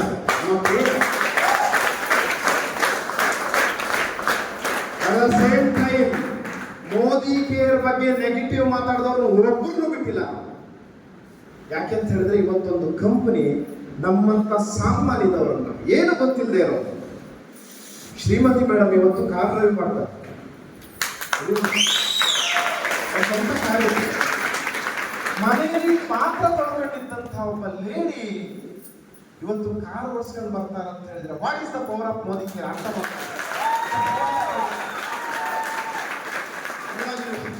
ವಿಡಿಯೋ ಇದೆ, ಸೆಂಡ್ ಮಾಡ್ತೀನಿ, ಹಾಗೆ ತೋರಿಸ್ತೇನೆ. ತುಂಬಾ ಚೆನ್ನಾಗಿದೆ ಆ ರಿಲೇಶನ್ಶಿಪ್. ನಿಮ್ಮ ಸಮೀರ್ ಮೋದಿ ಸರ್ ಜೊತೆ ಇದೆಯಾ? ನಮಗೆ ಸಮೀರ್ ಮೋದಿ ಸರ್ ಬರ್ತಾರ ಅಂತ ಹೇಳಿದ್ರೆ ಅದು ಎಕ್ಸ್ಟ್ರಾ ಫೀಲಿಂಗ್. ನಾವು ಆಸ್ಟ್ರೇಲಿಯಾಕ್ಕೆಲ್ಲ ಹೋಗಿದ್ದು ಆಸ್ಟ್ರೇಲಿಯಾ ನೋಡ್ಬೇಕು, ಕ್ರಿಕೆಟ್ ಮ್ಯಾಚ್ ಅಂತಲ್ಲ, 7 ದಿನ ನಮ್ಮ ಬಾಸ್ ಜೊತೆ, ನಮ್ಮ ಗಾಡ್ ಫಾದರ್ ಜೊತೆ ಇರ್ಬೋದಲ್ಲ ಅನ್ನೋ ಒಂದೇ ರಿಲೇಶನ್ಶಿಪ್.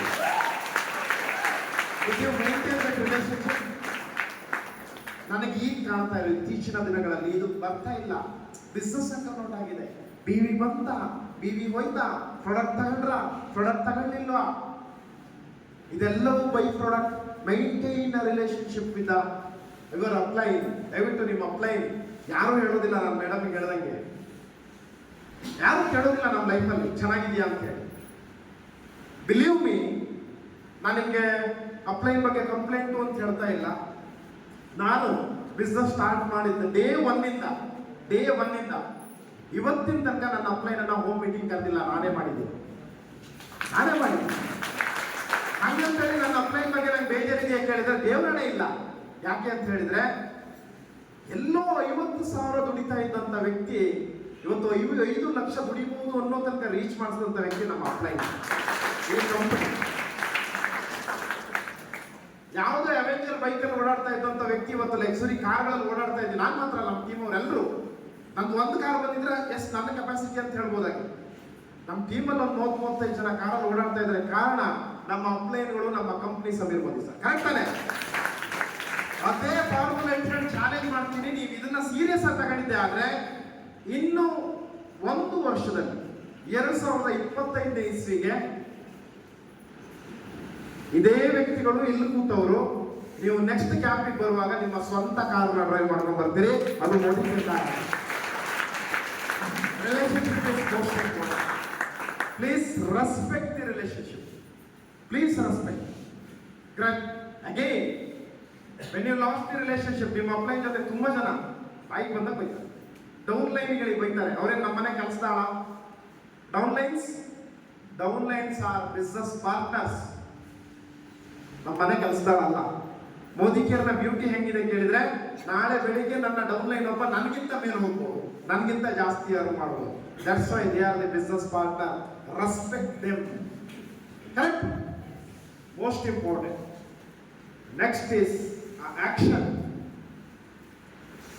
ಏನಕ್ಕೆ ಇವತ್ತು ಹಿಂಗಾಗ್ತಾ ಇದೆ ನಮಗೆ? ಏನಕ್ಕೆ? ಒಬ್ಬ ತಾತ, ಒಬ್ಬ ಮೊಮ್ಮಗ ತಾತನ ಕೇಳಿದ್ದ, ನೀನು ದೊಡ್ಡ ಬಿಸ್ನೆಸ್ ಮ್ಯಾನ್ ಆಗಿದ್ಯಾ ತಾತ, ನನಗೂ ಅದನ್ನ ಹೇಳ್ಕೊಡು ಅಂತ ಹೇಳಿ. ತಾತ ಒಂದು ಅಂಗಡಿ ಕರ್ಕೊಂಡು ಹೋದ. ಗಿಡ ಎಲ್ಲ ಮಾಡ್ತಾರಲ್ಲ, ಅಂಗಡಿ ಕರ್ಕೊಂಡು ಹೋದ. 2 ಗಿಡಗಳನ್ನ ಮೊಮ್ಮಗನ ಕೊಡಿಸ್ತಾನೆ. ಅದನ್ನ ಮನೆಗೆ ತಂದ ತಾತ ಕೇಳ್ದ, 2 ಗಿಡ ಇದೆ, ಒಂದು ಗಿಡನ ಮನೆ ಒಳಗಡೆ ಇಡು, ಇನ್ನೊಂದು ಗಿಡವನ್ನ ಮನೆಯ ಹೊರಗಡೆ ಇಡು ಅಂತ ಹೇಳಿ. ಮೊಮ್ಮಗ ಹಂಗೆ ಮಾಡ್ದ.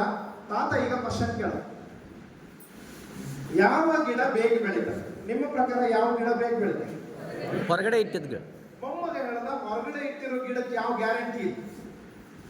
ಮಳೆ ಬಂದ್ರೆ, ಬಿಸಿಲು ಬಂದ್ರೆ, ಯಾವ್ದಾದ್ರು ದನ ಕರುಗಳು ಬಂದ್ರೆ ತಿನ್ಕೊಂಡು ಹೋಗ್ತವೆ. ಕರೆಕ್ಟ್? ಬೇಗ ಸಾಯ್ಬೋದು. ಬಟ್ ಒಳಗಡೆ ಇರೋ ಗಿಡ ತುಂಬಾ ಸೇಫ್ ಆಗಿರುತ್ತೆ, ಇದು ಬೇಗ ಬೆಳೀತದೆ ಅಂತ ಹೇಳಿ. 1 ವರ್ಷ ಹೋಯ್ತು. ಮತ್ತೆ ಮೊಮ್ಮಗನ್ ಕರೆದ, ಈಗ ನೋಡಕಂಪ ಯಾವ ಗಿಡ ಬೇಗ ಬೆಳೆದಿದೆ? ಯಾವ್ದು ಬೆಳೆದಿದೆ ಬೇಗ? ಹೊರಗಡೆ ಇರೋ ಗಿಡ ಬೇಗ ಬೆಳೆದಿದೆ, ಒಳಗಡೆ ಇರೋ ಗಿಡ ಹಂಗೆ ಇದೆ. ಮೊಮ್ಮಗನ್ ಕೇಳ್ತಾನೆ, ಯಾಕೆ ತಾತ ಹಿಂಗಾಯ್ತು? ತುಂಬಾ ಸೇಫ್ ಆಗಿದೆಯಲ್ಲ.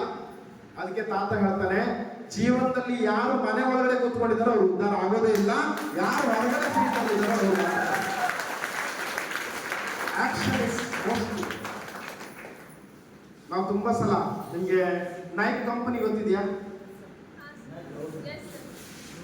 ನೈಟ್ ನಿಲ್ ಅಂತ ಹೇಳಿ ಅದರ CEO. ಅವನು ಒಬ್ಬ ಅಥ್ಲೆಟ್. ಅವನೇ ಶೂ ಮಾಡ್ತಾನೆ. ಅವನಿಗೆಲ್ಲೂ ಮಾರ್ಕೆಟ್ ಇರಲಿಲ್ಲ.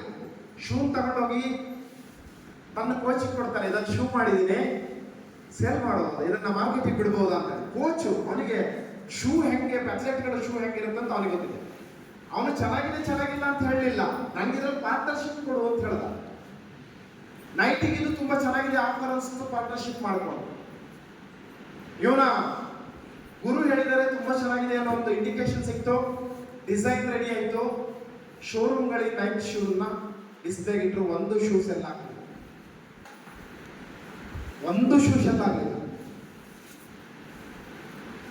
ನೈಟ್ ಏನ್ ಮಾಡ್ದ ಗೊತ್ತಾ ನಿಮಗೆ? ಅದನ್ನ ತನ್ನ ಕಾರ್ ಮೇಲೆ ಹಾಕೊಂಡ, ಎಲ್ಲೆಲ್ಲಿ ಸ್ಪೋರ್ಟ್ಸ್ ಮ್ಯಾನ್ಗಳು ಇರ್ತಾರೋ ಅಲ್ಲಿ ಹೋಗಿ ನಮ್ಮ ಶೂ ಚೆನ್ನಾಗಿದೆ, ಹಾಕೊಂಡು ನೋಡಿ, ಓಡಿ ನೋಡಿ ಅಂತ ಹೇಳ್ದ.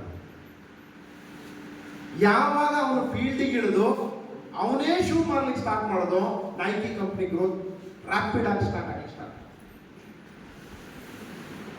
The strategy is very important. ನಾವು ಫೀಲ್ಡಿಗೆ ಇಳಿದು most important. Action is most important. ಅವನ ಇನ್ನೊಂದು ಫಾರ್ಮುಲಾವನ್ನು ನೀವು ತಗೋಬೇಕು. ನಾವು ತುಂಬಾ ಸಲ ಏನ್ ಹೇಳ್ತೀವಿ ಜನರಿಗೆ, ಪ್ರಾಡಕ್ಟ್ ಚೆನ್ನಾಗಿದೆ, ನೀವು ಯೂಸ್ ಮಾಡೋ ಪ್ರಾಡಕ್ಟ್ ಇಂದ ಚೆನ್ನಾಗಿದೆ, ಇದ್ರ ಡೆಮೋ ಇದೆ, ಕರೆಕ್ಟ್ ಹಿಂಗೆ ಹೇಳ್ತೀವ? ನೈಟ್ ಹಂಗೆ ಹೇಳಲಿಕ್ಕೆ ಹೋಗ್ಲಿಲ್ಲ, ನನ್ನ ಶೂ ಚೆನ್ನಾಗಿದೆ, ಬೇರೆ ಶೂ ಚೆನ್ನಾಗಿಂತ ಚೆನ್ನಾಗಿದೆ, ಅದ್ಯಾವ್ದು ಹೇಳಲಿಕ್ಕೆ ಹೋಗ್ಲಿಲ್ಲ. ಅವನು ಶೂವಿನ ಇಂಪಾರ್ಟೆನ್ಸ್ ಏನು, ಇದರಿಂದ ಹೆಲ್ತ್ ಬೆನಿಫಿಟ್ ಏನು, ಡೈಲಿ ಹಾಕೊಂಡು ಓಡಾಡೋದ್ರಿಂದ ಹೆಲ್ತ್ ಹೆಂಗೆ ಇದಾಗುತ್ತೆ, ನೀವು ನೈಕಿ ಶೂನೇ ಯೂಸ್ ಮಾಡಬೇಕು ಅನ್ನೋದನ್ನ ಬ್ರ್ಯಾಂಡ್ ಮಾಡ್ದ. ನಾವು ಯಾವುದೇ ಕಾರಣಕ್ಕೂ ಆಕ್ಷನ್ ಅಲ್ಲಿ ತುಂಬಾ ತಪ್ಪು ಮಾಡ್ತೀವಿ. ಅವರಿಗಾಗೋ ಬೆನಿಫಿಟ್ ಅಂತ ಹೇಳ್ಬೇಕು. ಸೋಪನ್ ಯಾಕೆ ಯೂಸ್ ಮಾಡಬೇಕು, ಪೇಸ್ಟ್ ಯಾಕೆ ಯೂಸ್ ಮಾಡಬೇಕು? ಪೇಸ್ಟ್ ಡೆಮೋ ಕೊಡ್ತೀವಿ ಸರ್, ಚೆನ್ನಾಗಿದೆ ಅಲ್ಲ, ಆರೋಗ್ಯ ಚೆನ್ನಾಗಿರುತ್ತೆ. ಕರೆಕ್ಟ್ ತಾನೆ? Action is most important. ಜನರ ಹತ್ರ ದೊಡ್ಡ ದೊಡ್ಡ ಕಂಪನಿಯವರೇ ರಿಜೆಕ್ಟ್ ಆಗಿದ್ದಾರೆ ಸೇಲ್ಸ್ ಅಲ್ಲಿ. ನಾವು ಯಾವ ಸೀಮೆ ದೊಡ್ಡನಾಯ್ತು? ಜನ ಬಂದ್ರು ಕೂಡಲೇ ನಿಮ್ಗೆ ಹಾರ ಹಾಕ್ತಾರ? ನಿರ್ಭಯಾನಂದ ಸ್ವಾಮೀಜಿ ವಿಡಿಯೋ ನೋಡಿದಿರಾ? ಫಸ್ಟಿಗೆ ಹೋದ ಕೂಡಲೇ ಹಾರ ತುರ ಎಲ್ಲ ಹಾಕೋದಿಲ್ಲ, ರಿಜೆಕ್ಟ್ ಮಾಡ್ತಾರೆ. ನಾವು ಮತ್ತೆ ಮತ್ತೆ ಮತ್ತೆ ಮತ್ತೆ ಹೋಗ್ಬೇಕು. ಒಂದ್ಸಲ ಗೌತಮ ಬುದ್ಧ ಒಬ್ಬ ಶಿಷ್ಯನಿಗೆ, ಎಲ್ಲ ಶಿಷ್ಯಂದ್ರಿಗೂ ನೀವು ನಿಮ್ಮ ಕೆಲಸ ಮಾಡಿ ಅಂತ ಕಳ್ಸಿಕೊಟ್ರು. ಒಬ್ಬ ಶಿಷ್ಯಗೆ ಮಾತ್ರ ಕಳ್ಸಿಕೊಟ್ರಿ. ಇವನಿಗೆ ಶಾಕ್ ಆಯ್ತು, ಏನು ನನ್ನಲ್ಲಿ ಅಂತ ಕ್ವಾಲಿಟಿ ಇಲ್ವಾ, ಹೋಗಿ ಕೇಳ್ತೀನಿ ಅಂತ ಬುದ್ಧನ ಹತ್ರ ಕೇಳಿದೆ. ಅದಕ್ಕೆ ಬುದ್ಧ ಹೇಳಿದ್ರು, ನೀನು ಇವತ್ತು ಪೂರ್ವ ಭಾಗಕ್ಕೆ ಹೋಗುವಂತೆ. ಇವನಿಗೆ ಖುಷಿ ಆಯ್ತು, ಅಂತೂ ಇಂತೂ ನಾನು ಕಳ್ಸಿದ್ರಲ್ಲ ಅಂತ ಹೇಳಿ ಪೂರ್ವ ಭಾಗದ ಊರಿಗೆ ಹೋದ ಭಿಕ್ಷೆ ಬೇಡ್ಲಿಕ್ಕೆ. ಅಲ್ಲಿ ಹೋದ ಕೂಡಲೇ ಜನ ಬೈಲಿಕ್ಕೆ ಸ್ಟಾರ್ಟ್ ಮಾಡ. ಯಾರು ಇವನಿಗೆ ಭಿಕ್ಷೆ ಕೊಡ್ಲಿಲ್ಲ. ಲಾಸ್ಟಿಗೆ ಒಬ್ಬ ಭಿಕ್ಷೆ ಕೊಟ್ಟಂತೆ, ಅದು ನೆಲದ ಮೇಲೆ ಹಾಕ್ದ. ಇವನಿಗೆ ತುಂಬಾ ಬೇಜಾರಾಯ್ತು, ವಾಪಸ್ ಬಂದು ಬುದ್ಧನ್ ಕೇಳ್ದ, ಹಿಂಗಾಗಿದೆ, ಯಾರು ನನಗೆ ಒಂದು ಚೂರು ಭಿಕ್ಷೆ ಕೊಡ್ಲಿಲ್ಲ, ಹಸಿದ ಹೊಟ್ಟೆಯಿಂದ ವಾಪಸ್ ಬಂದಿದ್ದು. ನೆಕ್ಸ್ಟ್ ಒಬ್ಬ ಶಿಷ್ಯನಿಗೆ ಕರೆದ್ರು, ನೀನು ಹೋಗು ಇವತ್ತು ಒಂದು ಕಳಿಸ್ಬೋದು. ಅವನು ಹೋದ, ಅವನಿಗೂ ಸೇಮ್ ಎಕ್ಸ್ಪೀರಿಯನ್ಸ್. ಅವನು ವಾಪಸ್ ಬಂದ, ನಿನ್ನ ಎಕ್ಸ್ಪೀರಿಯನ್ಸ್ ಶೇರ್ ಮಾಡು ಅಂತ ಹೇಳಿದ್ರು. ಅದಕ್ಕೆ ಆ ಶಿಷ್ಯ ಹೇಳದಂತೆ, ಊರಿಗೆ ಹೋದೆ, ಭಿಕ್ಷೆ ಯಾರು ಕೊಡ್ಲಿಲ್ಲ, ಒಬ್ಬ ವ್ಯಕ್ತಿ ಅನ್ನ ಕೊಟ್ಟ, ನೆಲದ ಮೇಲೆ ಕೊಟ್ಟ, ನಾನು ಅವನಿಗೆ ಥ್ಯಾಂಕ್ಸ್ ಹೇಳಿದೆ. ಯಾಕಂತ ಹೇಳಿದ್ರೆ, ಯಾರು ಮನ್ಸು ಮಾಡದೇ ಇರೋ ಜಾಗದಲ್ಲಿ ನೀನು ಕೊಟ್ಟಿದ್ಯಲ್ಲ, ನಿನಗೆ ತುಂಬಾ ಧನ್ಯವಾದ ಅಂತ ಹೇಳಿದೆ. ಆ ಊರಲ್ಲಿ ಒಂದು ಮಗು ಹುಷಾರಿರ್ಲಿಲ್ಲ, ನಾನು ಗಿಡಮೂಲಿಕೆ ತರಲಿಕ್ಕೆ ಹೋದೆ, ಜನ ನನ್ನನ್ನು ತಡೆದ್ರು, ಹಂಗಾದ್ರೂ ತಗೊಂಡ್ಬಂದೆ. ಮಗುವಿಗೆ ಹಾಕ್ಬೇಕು ಅನ್ನುವಾಗ ಜನ ನನ್ನ ಬಳಿಲಿಕ್ಕೆ ಬಂದ್ರು. ಆದ್ರೆ ಆ ನೆಲದ ಮೇಲೆ ಅನ್ನ ಬಿದ್ದಂತ ವ್ಯಕ್ತಿ ಹೇಳಿದ್ನಲ್ಲ, ಅವನು ಬಂದು ಇವ್ರು ತುಂಬಾ ಒಳ್ಳೆಯವರು, ಇವರು ಈ ಮಗುವಿನ ರಕ್ಷಣೆ ಮಾಡ್ತಾರಂತ ಅವ್ನು ನನಗೆ ಸಪೋರ್ಟ್ ಮಾಡ್ದ. ನಾನು ಔಷಧಿ ಕೊಟ್ಟೆ, ಆ ಮಗು ಬದುಕಿ ಉಳ್ಕೊಂಡು. ಅದಾದ್ಮೇಲೆ ಊರಿನ ಜನ ಹೇಳಿದ್ರು, ಇವರು ತುಂಬಾ ಒಳ್ಳೆಯವರು, ಇವರಿಗೆಲ್ಲ ನಾವು ದಿನ ನೀವು ಇಲ್ಲಿಗೆ ಬನ್ನಿ, ನಿಮಗೆ ಬೇಕಾಗಿದ್ದು ನಾವೇ ಕೊಡ್ತೀವಿ ಅಂತ ಹೇಳಿ ನಾನು ಕಳಿಸ್ಕೊಟ್ರು. ಆ ಊರಿನ ಜನ ಕೆಟ್ಟವರಾಗ್ಲಿಲ್ಲ, ನನ್ನ ಮನಸ್ಥಿತಿ ಸರಿ ಇರಲಿಲ್ಲ. ಯಾವ ಅವರಲ್ಲಿ ಒಳ್ಳೆತನ ಇತ್ತು, ಅದು ಒಳಗಡೆ ಇತ್ತು, ಅದನ್ನ ನಾನು ಗುರುತಿಸಿದೆ. ನಾನಿವತ್ತು ಮತ್ತೆ ಅಲ್ಲಿಗೆ ಹೋಗ್ತೀನಿ ಅಂತ. ಅದಕ್ಕೆ ಫಸ್ಟ್ ಶಿಷ್ಯನ ಹತ್ರ ಕೇಳ್ತಾನೆ, ಏನು ಕಲಿತೆ ನೀನು ಇದನ್ನ ಅಂತ ಹೇಳಿದ್ರೆ, ಹೊರಗಡೆ ಯಾವುದು ಸರಿಯೋ ತಪ್ಪೋ ಅದು ಇರೋದಿಲ್ಲ, ಎಲ್ಲವೂ ನನ್ನ ಒಳಗಡೆ ಇದೆ, ನನ್ನ ದೃಷ್ಟಿಕೋನದಲ್ಲಿ. ಜನ ಚೆನ್ನಾಗೇ ಇದ್ದಾರೆ, ಜನ ತಗೊಳ್ತಾರೆ, ಜನ ಹಲ್ಲಿಕ್ತಾರೆ, ಜನ ಸ್ನಾನ ಮಾಡ್ತಾರೆ, ಎಲ್ಲ ಮಾಡ್ತಾರೆ. ಆದ್ರೆ ನಾವು ಯಾವ ರೀತಿ ಬಿಹೇವ್ ಮಾಡ್ತೀವಿ ಅನ್ನೋದ್ರ ಮೇಲೆ ಡಿಪೆಂಡ್ ಆಗುತ್ತೆ. ಕರೆಕ್ಟ್ ತಾನೆ? So most important. The next is communication. ಈ ಬಿಸ್ನೆಸ್ ಅಲ್ಲಿ ನೀವು ನಿಮ್ಮ ಡ್ರೀಮ್ ಅನ್ನ ಅಚೀವ್ ಮಾಡಲಿಕ್ಕೆ ಕಮ್ಯುನಿಕೇಶನ್ ಇಸ್ ಮೋಸ್ಟ್ ಇಂಪಾರ್ಟೆಂಟ್. ಯಾರ ಜೊತೆ ಕಮ್ಯುನಿಕೇಶನ್ ಇರಬೇಕು? ಯಾರು ಗೆದ್ದಿದ್ದಾರೋ ಅವ್ರ ಜೊತೆ. ಯಾಕೆ ನಿಮ್ಮನ್ನ ಕ್ಯಾಂಪಿಗೆ ಕರಿತೀವಿ ಅಂತ ಹೇಳಿದ್ರೆ, ನಾವು ಈಸಿಲಿ ಕಮ್ಯುನಿಕೇಶನ್ ಮಾಡ್ಬೋದು, ನಿಮ್ಗೆ ಏನ್ ಬೇಕು ಕೇಳಬಹುದು, ನಿಮ್ಗೆ ಹೇಳ್ಕೊಡ್ಬೋದು. ಕರೆಕ್ಟ್? ಕಮ್ಯುನಿಕೇಶನ್ ಮಿಸ್ ಆಯ್ತು ಅಂತ ಹೇಳಿದ್ರು ಕೂಡ ಸಕ್ಸಸ್ ಆಗ್ಲಿಕ್ಕೆ ಆಗೋದಿಲ್ಲ. The last one is gratitude. ಗೊತ್ತಿದ್ಯಾ? ಕೇಳಿದ್ದೀರಾ? ಗ್ರಾಟಿಟ್ಯೂಡ್ ಬಗ್ಗೆ ಕೇಳಿದ್ದೀರಾ? ಇದು ಒಂದು ಇದ್ರೆ ಲೈಫಲ್ಲಿ ಯಾರೂ ಕೂಡ ಸೋಲು. ನಿಮ್ಮ ಜೀವನ ನಿಂತಿರೋದು ಗ್ರಾಟಿಟ್ಯೂಡ್ ಮೇಲೆ. ಈ ಯೂನಿವರ್ಸ್ ಸಪೋರ್ಟ್ ಮಾಡೋದು ಗ್ರಾಟಿಟ್ಯೂಡ್ ಇದೆ. ಒಂದು ಶಬ್ದ ಈ ಯೂನಿವರ್ಸ್ ಕೇಳುತ್ತೆ, ಯಾವುದು ಕೇಳಿದ್ರೆ that is gratitude. Be thankful to your life. ದೇವರೊಂದು ಅವಕಾಶ ಕೊಟ್ಟಿದ್ದಾರೆ, ಕರೆಕ್ಟ್, ಬದುಕಲಿಕ್ಕೆ. ಥ್ಯಾಂಕ್ಸ್ ಹೇಳ್ಬೇಕಾ ಬೇಡ? ಯಾವುದೋ ವ್ಯಕ್ತಿ ಗುರುತು ಪರಿಚಯ ಇಲ್ಲದಿದ್ದವರು ನಮ್ಮನ್ನು ಇಲ್ಲಿ ಕರ್ಕೊಂಡ್ಬಂದಿದ್ದಾರೆ, ಅವ್ರಿಗೆ ಒಂದು ಥ್ಯಾಂಕ್ಸ್ ಹೇಳ್ಬೇಕಾ ಬೇಡ? ಎಷ್ಟೋ ಜನರ ಪ್ರಾಣವನ್ನು ಉಳಿಸ್ತಾ ಇದೆ ಒಂದು ಕಂಪನಿಯ ಪ್ರಾಡಕ್ಟ್, ಆ ಕಂಪನಿ ಥ್ಯಾಂಕ್ಸ್ ಹೇಳ್ಬೇಕಾ ಬೇಡ? ಯಾವುದೋ ವ್ಯಕ್ತಿ ನನಗೆ ಗೊತ್ತಿಲ್ಲದಿದ್ದವನು ನನ್ನ ಜೊತೆ ಬಂದು ನನ್ನ ಕೈ ಹಿಡಿದು ನನ್ನ ನಂಬಿ ನನ್ನ ಜೊತೆ ಬಂದಿದ್ದಾರೆ, ಅವ್ರಿಗೆ ಥ್ಯಾಂಕ್ಸ್ ಹೇಳ್ಬೇಕಾ ಬೇಡ? ಯಾರೋ ನಮ್ಗೆ ಗೊತ್ತಿಲ್ಲದೆ ಇರೋ ಲೀಡರ್ಸ್ಗಳು ಅವರಿಗೆ ಏನೋ ಲಾಭ ಇಲ್ಲದಿದ್ರು ಬಂದು ನಮಗೆ ಟ್ರೈನಿಂಗ್ ಕೊಡ್ತಾ ಇದ್ದಾರೆ, ಥ್ಯಾಂಕ್ಸ್ ಹೇಳ್ಬೇಕಾ ಬೇಡ? Day start with the gratitude, day end with the gratitude. ನಿಮ್ಮ ಬ್ರೀದ್ ಇನ್ ಬ್ರೀದ್ ಔಟ್, ಉಸಿರಾಡುವ ಒಂದ್ಸಲ ಥ್ಯಾಂಕ್ ಯು ಹೇಳಿ, ಉಸಿರನ್ನ ಹೊರಗಡೆ ಬಿಡುವ ಒಂದ್ಸಲ ಥ್ಯಾಂಕ್ ಯು ಹೇಳಿ. ದ ಗ್ರಾಟಿಟ್ಯೂಡ್ ಅನ್ನ ನಿಮ್ಮ ಜೀವನದಲ್ಲಿ ಅಳವಡಿಸ್ಕೊಳ್ಳಿ. ನಾನು ಚಾಲೆಂಜ್ ಮಾಡ್ತೀನಿ, ನಾಳೆ ಈಗಲಿಂದ ಮಾಡ್ಲಿಕ್ಕೆ ಸ್ಟಾರ್ಟ್ ಮಾಡಿ. ನಿಮಗೆ ಶತ್ರುಗಳೇ ಇರೋದಿಲ್ಲ, ನಿಮಗೆ ಯಾರು ಕೂಡ ನಿಮಗೆ ಕೋಪ ಬರೋದಿಲ್ಲ, ನಿಮ್ಮ BP ಜಾಸ್ತಿ ಆಗೋದಿಲ್ಲ, ನಿಮ್ಮ ಶುಗರ್ ಜಾಸ್ತಿ ಆಗೋದಿಲ್ಲ, ನಿಮ್ಮ ಆರೋಗ್ಯ ಹಾಳಾಗೋದಿಲ್ಲ. ಯಾಕೆ ಹೇಳಿ? ನಮ್ಮ ಒಳಗಡೆ ನಾವು ಖುಷಿಯಾಗಿರ್ತೀವಿ. When you are happy inside, that is the success. ಯಾವುದು ಯಶಸ್ಸು ಕೇಳಿದ್ರೆ, ನೀವು ತುಂಬಾ ಖುಷಿಯಾಗಿರೋದೇ ಯಶಸ್ಸು. ನೀವು ತುಂಬಾ ಖುಷಿಯಾಗಿರ್ಬೇಕಿದ್ರೆ ನೀವು ಗ್ರೇಟ್ಫುಲ್ ಆಗಿರ್ಬೇಕು, ನೀವು ಥ್ಯಾಂಕ್ ಯು ಹೇಳಬೇಕು. ನಿಮ್ಮ ಪ್ರತಿ ಕ್ಷಣವನ್ನ, ಪ್ರತಿ ದಿನವನ್ನ ಯಾರಿಗಾದ್ರೂ ಒಬ್ಬರಿಗೆ ಅರ್ಪಿಸಿ. ಈ ಕ್ಯಾಂಪ್ ಮುಗಿದು ಹೋಗುತ್ತೀವ, ಇನ್ನೊಂದು ಕೆಲವು ಗಂಟೆಗಳಿದೆ, ಕೆಲವರು ಮರ್ತು ಬಿಡ್ತಾರೆ. ಬಟ್ ಹೋಗುವಾಗ ಯಾವ ವ್ಯಕ್ತಿ ನಿಮ್ಮಲ್ಲಿ ಕರೆದಿದ್ದಾರೋ ಈಗಲೇ ಅವ್ರಿಗೊಂದು ಥ್ಯಾಂಕ್ಸ್ ಹೇಳಿ. ಯಾರ್ಯಾರು ನಿಮ್ಗೆ ಟ್ರೈನಿಂಗ್ ಕೊಟ್ಟಿದ್ದಾರೋ ಅವ್ರಿಗೊಂದು ಥ್ಯಾಂಕ್ಸ್ ಹೇಳಿ. ಒಂದು ಗ್ರೂಪ್ ಅಲ್ಲಿ ಒಂದು ಗ್ರಾಟಿಟ್ಯೂಡ್ ಮೆಸೇಜ್ ಅನ್ನ ಸ್ಪ್ರೆಡ್ ಮಾಡಿ. ಇಡೀ ಪ್ರಪಂಚಕ್ಕೆ ನಾವು ಒಳ್ಳೆದನ್ನ ಸ್ಪ್ರೆಡ್ ಮಾಡ್ಲಿಕ್ಕೆ ಹೊರಟಿದ್ದೀವಿ, ಕರೆಕ್ಟ್? ಒಳ್ಳೆದನ್ನ ಸ್ಪ್ರೆಡ್ ಮಾಡ್ತಾ ಹೋಗೋಣ, ಜೀವನ ಮೇಜರ್ ಚೇಂಜಸ್ ಆಗುತ್ತೆ. ಈ ಕ್ಯಾಂಪಿಂಗ್ ನೀವು ಇಲ್ಲಿ ಬಂದಿದ್ದೀರಿ, ಇಲ್ಲಿ ಏನ್ ತಗೊಂಡಿದ್ದೀರಿ ಅನ್ನೋದು ಮೋಸ್ಟ್ ಇಂಪಾರ್ಟೆಂಟ್. ಎಷ್ಟು ಕಲ್ತಿದ್ದೀರಿ ಅಲ್ಲ. ನಾನು ಪ್ರತಿ ಸಲನೂ ಹೇಳ್ತೀನಿ, knowledge is different, wisdom is different. Knowledge ಇಂದ ಏನೂ ಆಗೋದಿಲ್ಲ.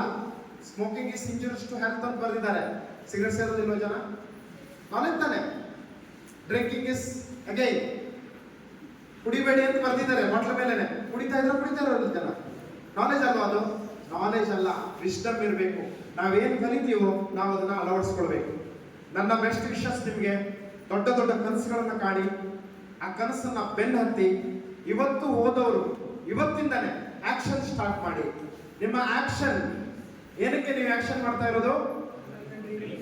ನಿಮ್ಮ ಅಪ್ಲೈನಿಗೋಸ್ಕರ, ಕರೆಕ್ಟ್? ಮೋದಿ ಕೇರ್ ಕಂಪನಿಗೋಸ್ಕರ ನೀವು ಆಕ್ಷನ್ ಮಾಡ್ತಾ ಇದ್ದೀರಿ. ಯಾರಿಗೋಸ್ಕರ? ಕೇಳಿಸ್ತಾ ಇಲ್ಲ. ಯಾರಿಗೋಸ್ಕರ? ಯಾರಿಗೋಸ್ಕರ? ಯಾರ ಕನಸಿಗೋಸ್ಕರ?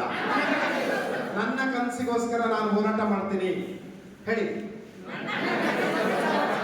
ನಾನು ಕಂಡ ಕನಸನ್ನ ಪಡ್ಕೊಳ್ತೀನಿ. ನನಗೆಲ್ಲವೂ ಸಾಧ್ಯ.